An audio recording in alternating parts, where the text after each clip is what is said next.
Tiruppur SAP signal பகுதியில் போக்குவரத்து உதவி ஆய்வாளர் ரமேஷ் போக்குவரத்தை ஒழுங்குபடுத்தி வந்த நிலையில் மதுபோதையில் ஹெல்மெட் அணியாமல் இருசக்கர வாகனம் ஓட்டி வந்த நபரை பிடித்து விசாரித்த போது அவர் போக்குவரத்து போலீசாரை ஆபாச வார்த்தைகளால் திட்டி போக்குவரத்து போலீசாரின் கன்னத்தில் தாக்கியதாக கூறப்படுகிறது.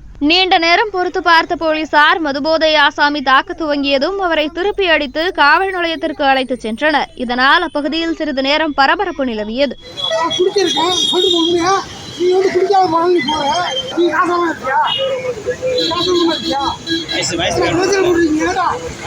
மரியாதை இருக்கா? இந்த வண்டியை பட்டா வண்டியை அடிக்க